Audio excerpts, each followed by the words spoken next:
नमस्ते। आज की इस चर्चा में हम सीधे प्रकृति की एक बहुत ही गहरी और अद्भुत व्यवस्था के अंदर चलने वाले हैं।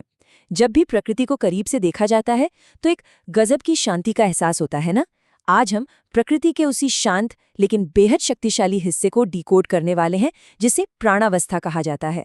आसान शब्दों में कहें तो ये हमारे वनस्पति जगत की पूरी कहानी है और साथ ही ये समझने की एक कोशिश भी है कि प्रकृति में हर एक चीज एक निश्चित क्रम में कैसे बंधी हुई है। तो चलिए बिना किसी देरी के इस शानदार सफर की शुरुआत करते हैं।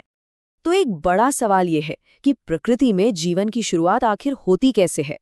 देखिए, वनस्पति के खिलने से बहुत पहले जो मौजूद होता है वो है पदार्थ अवस्था, यानी हमारी पृथ्वी के वो तत्व जिनमें अपना कोई जैविक जीवन नहीं है, लेकिन यही वो मजबूत नींव है जिस पर सारा का सारा जीवन टिका है।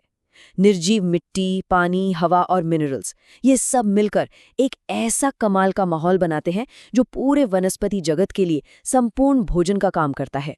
मतलब ये सच में किसी चमत्कार से कम नहीं है कि बिल्कुल शांत दिखने वाली मिट्टी और पानी मिलकर एक विशाल हरे भरे जंगल की नींव रख देते हैं। अब इसे थोड़ा और गहराई से समझते हैं।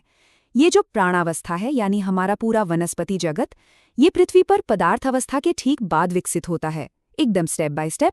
और मजे की बात यह है कि पृथ्वी के जिन बुनियादी तत्वों की अभी बात हुई, वही इस पूरी प्राणावस्था के लिए खुराक बन जाते हैं।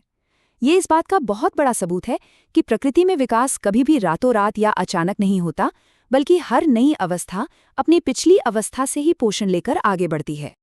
अब अगर आसपास देखा जाए तो अनगिनत तरह के पेड़ पौधे मौजूद हैं।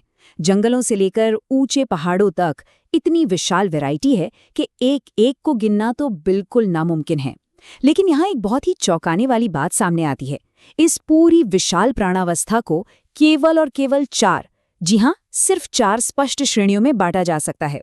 ये दिखाता है कि प्रकृति की बनावट कितनी सुलझी हुई और सिस्टमैटिक है। इतनी अथाह विविधता और टिकी है सिर्फ 4 मुख्य खंभों पर। तो ये 4 खंभे हैं कौन से? सबसे पहले आते हैं विशाल वृक्ष, जैसे बरगद या आम के पेड़, जो कई सालों तक शान से खड़े रहते हैं। फिर नंबर आता है झाड़ियों का, जैसे गुलाब या नींबू के छोटे पौधे। इसके बाद है बेल या लताएं, जो खुद खड़ी नहीं हो सकती, उन्हें बढ़ने के लिए किसी सहारे की जरूरत होती है, जैसे लौकी या करेले की बेल।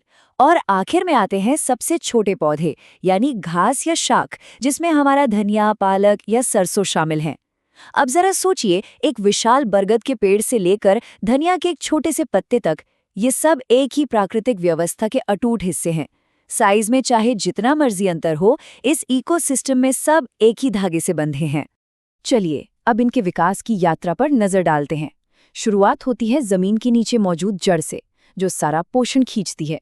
फिर वहां से तना, शाखाएं, पत्तियां, फूल और फल होते हुए बात पहुंचती है बीज तक। अब यहाँ बीज पर थोड़ा रुकना बहुत जरूरी है। बीज पौधे का सिर्फ कोई आखिरी हिस्सा नहीं है, बल्कि सच कहें तो ये प्रकृति का सबसे बड़ा डेटा स्टोरेज डिवाइस है।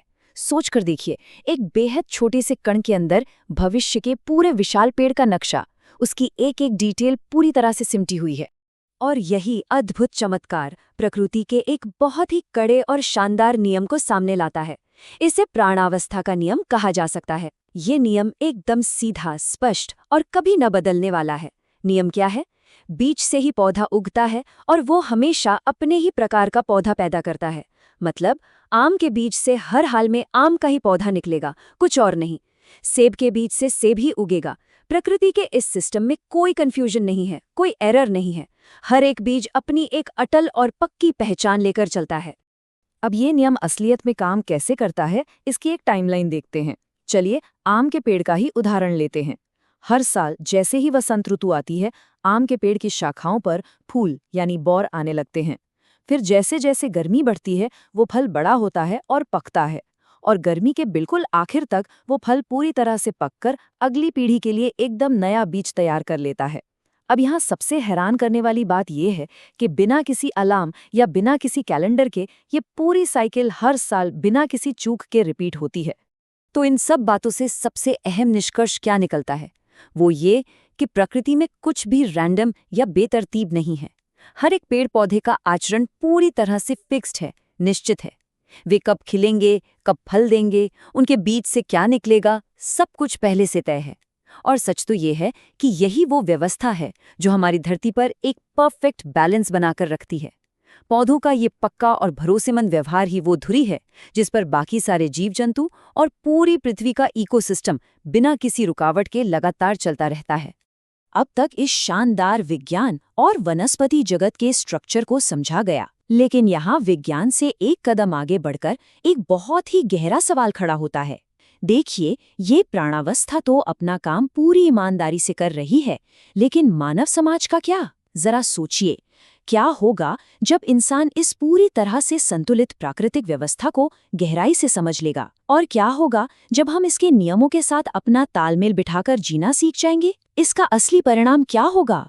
इस बड़े और अहम सवाल का जवाब स्रोत के इस बहुत ही सुंदर और सरल निष्कर्ष में छिपा है। स्रोत के शब्द बिल्कुल स्पष्ट हैं। अगर हम व्यवस्था को समझकर जीते हैं तो हम सुखी होते हैं और सभी वस्तु का सदुपयोग होता है। ये सिर्फ कोई साधारण वाक्य नहीं है, बल्कि अपने आप में एक पूरा जीवन दर्शन है। सच्ची खुशी और गहरी संतुष्टि इसी बात में है कि प्रकृति की इस अंतर्निहित लय का सम्मान किया जाए। जब ये समझ आ जाता है कि हर बीज, हर पौधे का एक निश्चित मकसद है, तब चीजों का सही और भरपूर उपयोग करना भी आ जाता है। और यही वो समझ है जो पूरी इंसानियत को एक संतुलित और सुखी जीवन की तरफ ले जा सकती है। इसी विचार के साथ इस चर्चा को यहीं विराम देते हैं, लेकिन जाते जाते एक बड़ा सवाल छोड़कर जाते हैं। जिस तरह प्रकृति एक निश्चित और शानदार व्यवस्था में काम करती है, क्या हम इंसान भी कभी अपनी उस संतुलित व्यवस्था को पहचान कर उसके साथ कदम मिलाकर चलना सीख पाएंगे?